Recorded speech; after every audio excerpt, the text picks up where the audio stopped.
The art of living well and the art of dying well are one. He who has peace of mind disturbs neither himself nor another. If the gods listened to the prayers of men, all humankind would quickly perish, since they constantly pray for many evils to befall one another.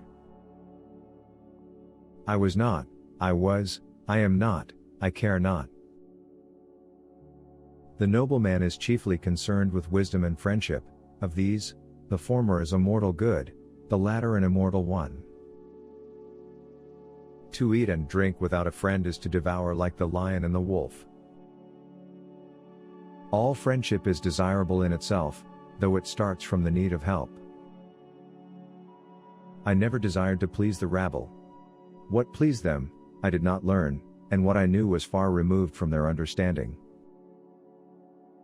You don't develop courage by being happy in your relationships every day.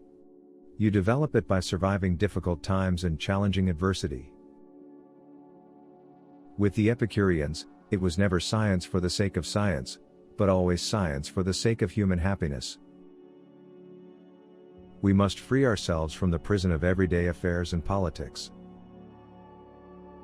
Men inflict injuries from hatred, jealousy or contempt, but the wise man masters all these passions by means of reason. By pleasure, we mean the absence of pain in the body and of trouble in the soul.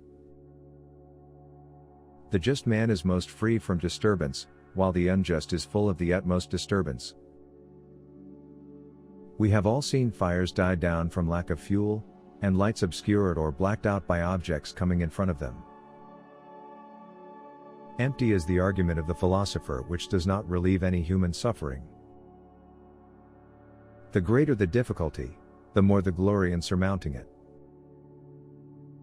Misfortune seldom intrudes upon the wise man.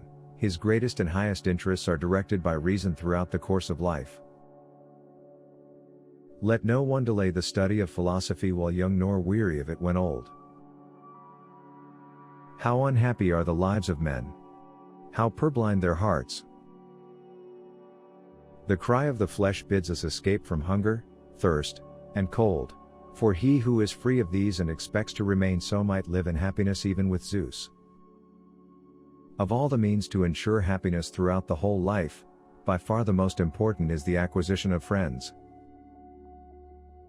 A right understanding that death is nothing to us makes the mortality of life enjoyable, not because it adds to it an infinite span of time, but because it takes away the craving for immortality. The wealth required by nature is limited and is easy to procure, but the wealth required by vain ideals extends to infinity. Not what we have, but what we enjoy constitutes our abundance. Death does not concern us, because as long as we exist, death is not here. And when it does come, we no longer exist. Therefore, foolish is the man who says that he fears death, not because it will cause pain when it arrives, but because anticipation of it is painful. If death is, we are not. If we are, death is not. There is nothing terrible in life for the man who has truly comprehended that there is nothing terrible in not living. It is not the pretended but the real pursuit of philosophy that is needed, for we do not need the appearance of good health but to enjoy it in truth. Fools are tormented by the memory of former evils, wise men have the delight of renewing in grateful remembrance the blessings of the past. We have the power both to obliterate our misfortunes in an almost perpetual forgetfulness and to summon up pleasant and agreeable memories of our successes.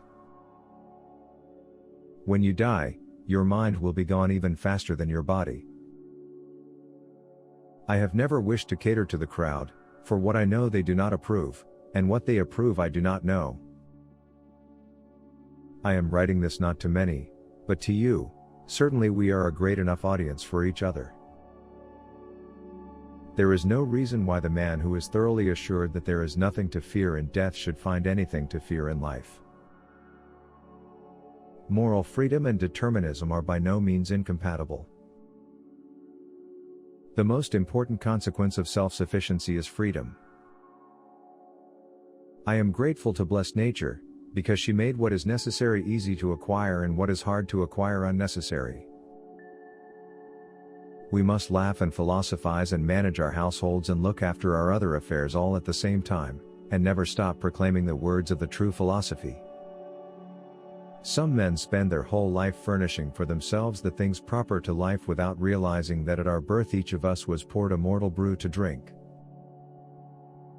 All things are in flux. Vain is the word of that philosopher which does not heal any suffering of man. The wise man who has become accustomed to necessities knows better how to share with others than how to take from them, so great a treasure of self-sufficiency has he found. There is no such thing as justice in the abstract, it is merely a compact between men.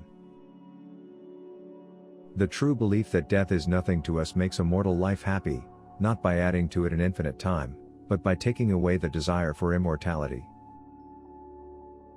Justice is a kind of compact not to harm or be harmed.